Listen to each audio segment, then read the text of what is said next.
Has Boko Haram been defeated? Questions remain after the president of Nigeria praises the army for forcing fighters out of their forest stronghold. What does that mean for Nigeria and its neighbours? This is the Inside Story.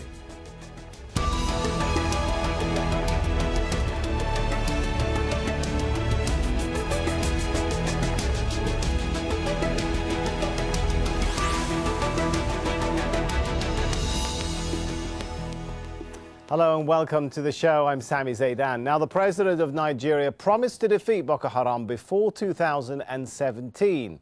With the new year just a few days away, Muhammadu Buhari says he's delivered.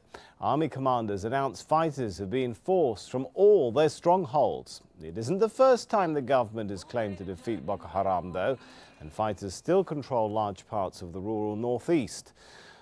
They still seek their goal of fighting Western influence and imposing their version of Islam. Now, some Boko Haram fighters have reportedly regrouped in neighbouring countries.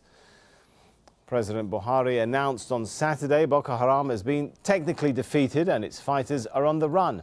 His speech called on all Nigerians to cooperate and support the Nigerian armed forces and other security agencies by providing useful information that will expose all the terrorists hiding among the populace. This victory will go a long way in improving the security situation, not only in the northeast, but in the country in general. But we must not let our guards down. Boko Haram began its violent rebellion in 2009. Since then, at least 15,000 people have been killed and more than 2.5 million forced from their homes. 276 schoolgirls were kidnapped from Chibok village in 2014. Around 200 of them are still being held. Boko Haram leader Abu Bakr Shekau pledged allegiance to ISIL last year. At its peak, Boko Haram controlled all this territory, mainly in the northeast of Nigeria. Repeated bomb and gun attacks have been made in Nigeria as well as in Chad, Cameroon and Niger. The neighbouring countries sent troops to support the Nigerian army, who say Boko Haram has finally been defeated. Let's bring our guests into the show. In Abuja, we have Senator Shehu Sani. He led negotiations with Boko Haram since 2011. In Pretoria, we have Martin Uwe. He's a senior researcher in the International Crime in Africa program at the Institute for Security Studies. And in London, we have Mahmoud Kamara, Nigeria Country Director for Amnesty International.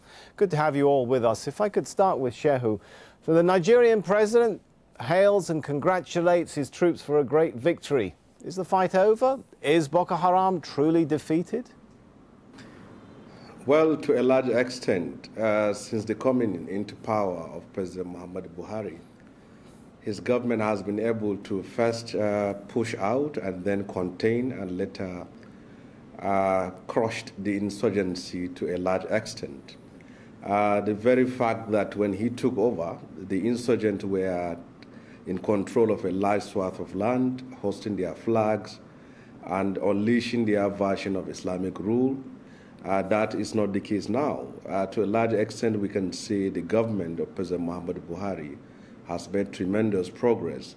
But whether that is the end of the group, that is another thing.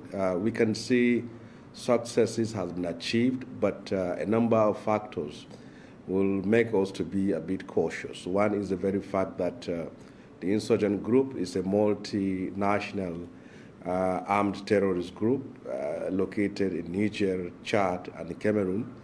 So they can be defeated in Nigeria and they regroup in other parts of the other countries. And secondly, has to do with the very fact that being that they have been defeated on the battlefield, pushed out of Sambisa forest, does not mean that is an end to the possibilities of suicide attacks and spectacular attacks by the groups in some soft locations they consider as targets. So Martin Uwe, listening there to what Shehu is saying, it sounds like the battle is not over, and it sounds like the group might be able simply to relocate themselves away from their what was ground zero in the Sambisa forest. Absolutely. I think this is a possible outcome of the group. I'm very happy to hear from the senator, and I think he's somebody who knows this insurgency very well. And for him to have agreed that, you know, the cutting off of certain heads cannot put an end to this group, I think the history of insurgency in Nigeria, particularly when it comes to this issue of Islamism in Nigeria, we have a lot of lessons to learn from the past, in the sense that if you look at the antecedent in the 1980s, when the government used force to suppress or to crush off certain individuals, that didn't really put an end to the insurgency. And we've also seen with Boko Haram several times in 2009, when the government claimed that this insurgency has been defeated, they were able to regroup a year later and came back even with more force. So therefore, I think that it is still too early for us to draw any conclusion at what is happening now. And I think the best conclusion out of this is that significant, incredible progress is being made towards defeating this group, but there are still many strings to pull before this group is finally defeated. All right, so we may not be looking at the final defeat just yet of this group, but Makamid, the government has made progress when it comes to the Sambisa forest, when it comes to the Ground Zero base. Has that translated into a better human rights situation for people? Unfortunately, I don't think so. And because why not? From our end, well, most of the issues that we've been documenting for years continue to happen. We're still documenting and recording cases of arbitrary arrests, mass arrests, incommunicado detention, and people dying in custody, especially in military detention facilities like Giwa Barracks. We still don't have human rights defenders and lawyers still don't have access to Giwa Barracks. And of course, the scale of the humanitarian crisis is massive. There's a huge humanitarian crisis going on in the northeast of Nigeria. And despite the recapture of many of the local government areas that were under Boko Haram's control, we also know that a lot of the surrounding villages and towns and communities are still being controlled or are still in Boko Haram's territory. So I'm glad that the two speakers, Senator Shehu Sani and Martin, have actually clarified, but also the special advisor to the president, Femi Adesina, also came out this morning to clarify the president's statements that the recapturing of Camp Zero and Sambisa Forest does not translate to a defeat of Boko Haram, which is exactly what the previous speakers have said. And in terms of human rights situation, we think there's a lot that needs to be done. We think that investigations have to be conducted, independent, impartial, and very serious investigations into the human rights violations and abuses committed by both the Nigerian security forces but also by Boko Haram fighters. All right, let's take some of those points back to Shehu. Is the government dropping the ball when it comes to some of those human rights issues which fueled this conflict in the first place? Well, as far as the history of human rights violations is concerned, when it comes to the issue of war against the insurgents, it dates back to 7 years ago. And if we can be very realistic with ourselves, is that part of those issues that triggered the insurgency has to do with a clear case of violations of fundamental human rights by Nigerian security agencies when it comes to the issue of extrajudicial killings of some of the members of this group that triggered this violence, which has been the problem of this country for the last 7 years. And now, whether that we have seen that and it has come to an end, that's a different story. The issues on the ground is the very fact that the war is still going on, and as it's been said, in terms of war, the laws are silent, and this is the case as we are having here. There are cases of illegal detentions, disappearances, and there is still lack of transparency in the way and manner in which people are being treated, especially people who are arrested and detained or suspected of either collaboration or association with the group. And so given what you said, sorry, forgive me, Shehu, but if that's the case and that's what you're noting, what do you say to government officials as someone who has tried to mediate or is trying to mediate and solve this conflict, and what's their response? Well, I've been a civil rights activist and before being a senator. I insisted that the rule of law and fundamental rights remains the most potent weapon to fight insurgency. And I think there is a significant improvement compared to the last government of President Jonathan Goodluck. This government has done everything possible to engage civil society and human rights groups and open some cases the doors of the cells for groups and the media, local and international, to see what they have been doing, but it has not been that very perfect. Okay, but hang on, Shehu, forgive me again. Let me take a couple of those things that you mentioned there. Let me take them back to Makamid. The words there from the Senator, there has been progress and this government has done everything possible to reach out to human rights groups and civil society. Do you agree with that? Well, the progress is a relative term. Well, in as much as I will not disagree with Senator Shehu Sani about the efforts that have been made by the Nigerian government, especially the current administration of President Buhari, we also have serious concerns that we've been raising for years, in the previous administration of Goodluck Jonathan, and as we speak. Let's take, for instance, the issue of an independent and impartial investigations into the killing of 640 detainees in Giwa Barracks on the 14th of March in 2014 by the Nigerian security forces. No investigation whatsoever has been carried out, despite repeated calls by Amnesty International and other human rights organizations. We got another issue that we also have serious concern about is the fact that the military is keeping people. The military should not be detaining people in the first place. And they're still detaining people in Giwa Barracks, in Mai Malari, in other ungazetted detention facilities across the northeast of Nigeria. And Amnesty International and other human rights organizations have repeatedly called for these detention facilities to close up, but they're still running, and there's no access for human rights defenders and lawyers to these detention facilities. So I think there's a lot of issues there, a lot of concerns there, and we are not seeing President Buhari has made commitments. When we issued the reports in June, he promised that they were going to investigate the allegations, that the first task of the Attorney General would be to set up a panel to investigate the allegations that we've documented. He repeated that again when we issued a statement about people dying in custody. But as we speak, at least 5 people continue to die in detention facilities in Giwa Barracks. I was in Maiduguri recently, and I saw dead bodies that were brought from Giwa Barracks of the children as young as 4 months, as 1 year old, still dying in custody. So I think those are the issues that need to be investigated. These are issues we need to talk about here too. Let me bring Martin from a security perspective. I mean, some of these sorts of issues or cases or allegations against the military are precisely what some of the supporters of Boko Haram cited as to why they supported in one way, directly or indirectly, this group. Can there be a real solution to Boko Haram? Can it be defeated and wiped out without addressing some of these human rights issues on the part of the Nigerian military and security forces? The answer is absolutely no. There is no way you can defeat an insurgency through the abuse of human rights.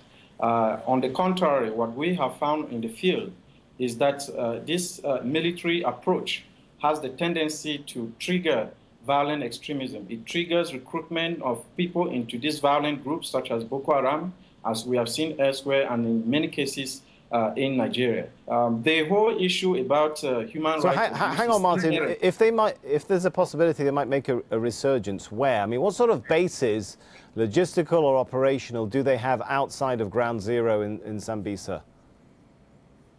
I think they do. Boko Haram is well spread around northern Nigeria. They are everywhere. They mingle with people. Some way, I think the core group was in the Sambisa forest. And if they are being uprooted, that does not mean that Boko Haram is over. There are those who are living within the people who are still there. And even if they can decide at any time to come out to fight. So therefore, I don't think that this fight is close to being over. That's an interesting angle. Shehu, what's happened then to the leadership of Boko Haram? Usually when you talk about defeating an organization, you have apprehended the leaders of that organization. That hasn't happened in this case, has it?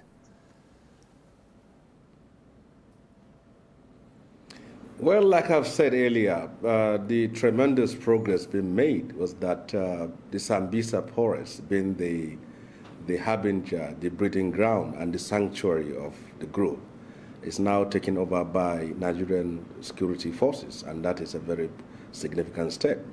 But the cautious optimism and gratitude for this has to do with the very fact that until everyone sees the leadership either being arrested or on trial or in detention, before everyone will be comfortable that it has been 100% mission accomplished. But what I can say is that the very fact that roads were open and some of the IDPs were returning back to their hometowns and villages in the northeastern part of Nigeria, to a larger extent to the people of the northeast and Nigeria, progress has been achieved. But it is very foolhardy for anyone to think that by the takeover of Sambisa, that brings an end to Boko Haram.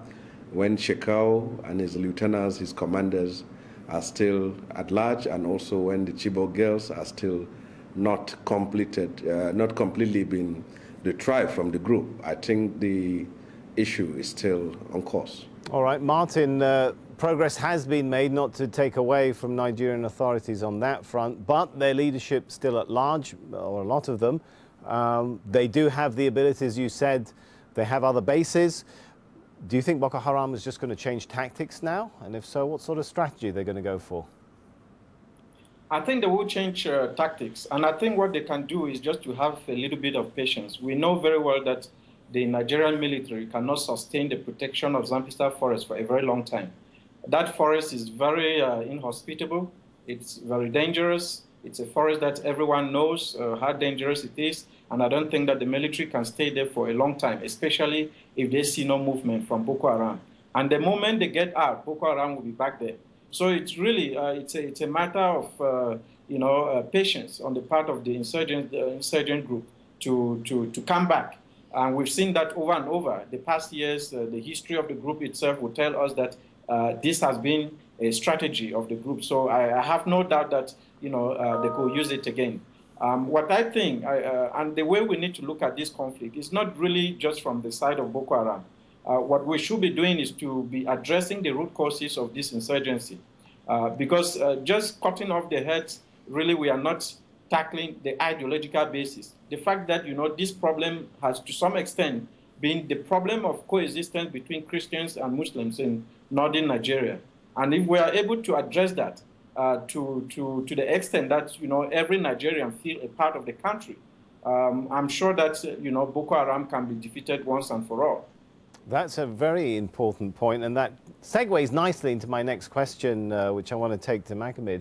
How much of a reintegration process is there going on to try and reintegrate people who've either lived under Boko Haram rule, victims, so like some of those girls who have been freed, or some of their fighters and supporters who've now been taken into custody? Because that's a very worrying trend that is also happening. And I'm glad that Martin mentioned the issue about coexistence, because we are also seeing a very worrying situation going on in southern Kaduna, also where Senator Shehu Sani is coming from. But that pops for another time.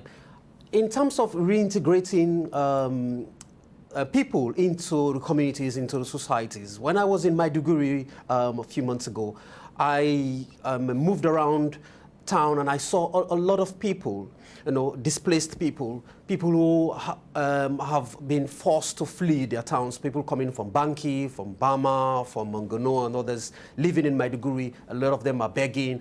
And I spoke to a lot of people who, in the host communities, who are having challenges, who are experiencing a lot of challenges in dealing with these people. There's a huge issue of trust.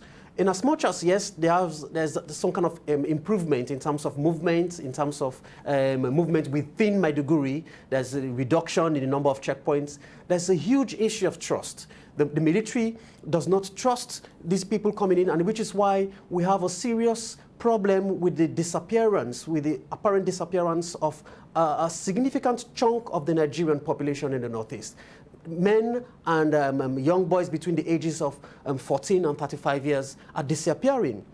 And what we're documenting, or what we are finding out, is that when people flee from these territories that were controlled by Boko Haram and they come to camps or places that are being guarded by the military, especially in places like Bama and Baga, there's like a big screening camp where the military separates the men and boys from the women and girls, and these men and boys are taken to unknown detention facilities. Right. Their families do not know where they're being kept. You have a lot of boys whose mothers are waiting for them. They don't know where they're being kept. There's no access to them. So there's a huge issue of this reintegration process. We also have women who were recently released or taken out of Giwa detention facilities and put in a safe house, what the military call a safe house. But nobody has access to them in this safe house. Nobody knows what is going on in this safe house for them. And the military is preventing people from speaking to these women and girls. And it's a huge issue. We also have a situation of this whole de-radicalization process. And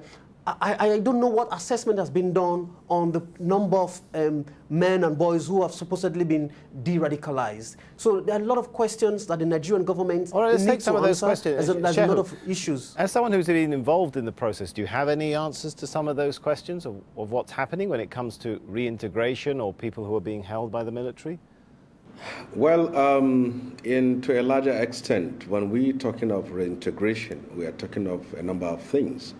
First of all, it has to do with the very fact that that part of the country is one of the most underdeveloped and impoverished part of Nigeria. And there are social problems, economic problems, and also coupled with the security problems we have been having in the last 7 years. So reintegration is not simply about bringing them back to their homes, but it's also giving them new economic opportunities and also assuring them that the state will continue to protect them and also provide for them the enabling environment for them to But I guess the question, Shehu, is so the integration is how's going the state on, achieving but there are that by keeping people, as Mohammed was explaining there, basically locked up, cut off from the outside world?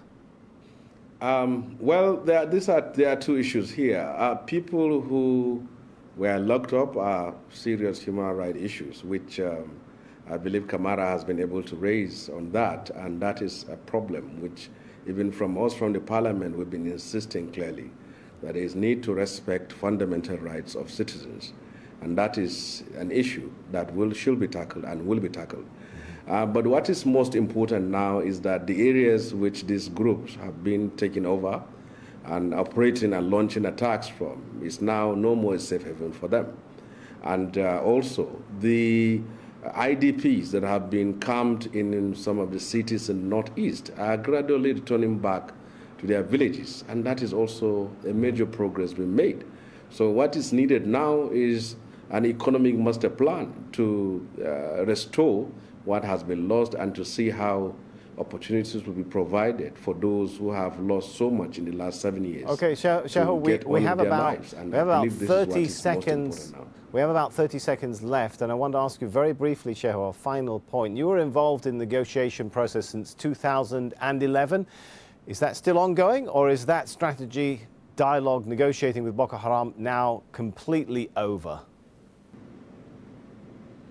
Well, the military action is very much necessary to help the dialogue process, because message need to be made very clear to the insurgent that they can't win militarily. Right. They have to be under pressure and to show that they couldn't win. So you're still working on it? Dialogue has been going on for a very long time, and successes has been achieved in the sense that the last few months, the release of 21 Chibok girls was not as a result of military action. Right. It was as a result of dialogue which has produced a result. So windows should still be open. The possibility of getting the girls, rest of the girls out, and also achieving other progress from that end. Let's hope that happens. We're talking of windows now. The window is closing on this show for now, so we've got to thank our guests very much, Shehu Sani, Martin Yui and Mohammed Kamara. And thank you too for watching. You can see the show again anytime by visiting our website, aljazeera.com. For further discussion, head over to our Facebook page. That's facebook.com/AJ Inside Story. You can also join the conversation on Twitter. Our handle there is @AJ Inside Story. From me, Sami Zeidan, and the whole team here for now. is goodbye.